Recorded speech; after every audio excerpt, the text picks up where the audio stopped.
We all have struggle, we all have adversity, we all have pain, and if we can connect in the areas not only where we're having success, but we're also where we have some vulnerability, and to recognize that we're not alone in that, I think we can help one another out and make our lives just a little bit better. It's in our subtle actions. It's in our everyday interactions. It's when we serve soup to the starving. It's when we walk through our hallways and we smile at our peers and we make our campus truly a community that cares. It's in these things that we have the most profound impact and where our world most desperately needs our leadership.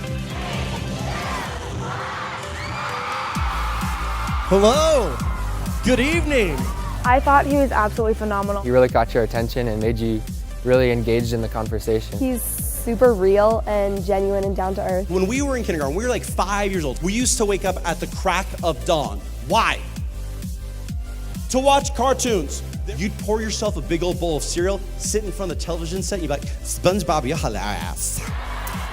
Like if I were to go back in time and find 5-year-old version of yourself and be like, what do you want to be when you grow up? Be like, I want to be a doctor, be a lawyer, I'm be a professional baseball player, I'm going to take care of pets. And we went from this point to when we stopped saying, let's pretend. Do you want to play? We stopped creating as a part of our day. And we find ourselves sort of going through the motions. And we wonder why we feel tired and exhausted and alone. I think teens today often struggle with comparison, and it's even heightened more now with social media and how much we look at what other people have going on in their lives. And so it makes us wonder if we're worthy enough, if our impact is big enough, if we're doing things right. I think that something has shifted perhaps in the way in which we interacted. You went to go and pick up that crayon and someone said, what are you, a little kid? And we stopped coloring as much. You went to go and pick up that book that you really love to read and someone said, what are you, a teacher's pet? And we stopped reading for pleasure as much.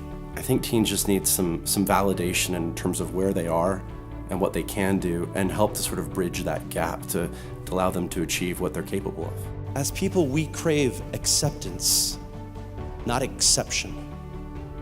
And yet our world needs some exceptional leaders. It needs people willing to be bold enough to be different. We desired so much to fit in that any part or any aspect of ourselves that didn't sort of fit that mold, we sort of shaved off when our world needs people to be a little bit bolder.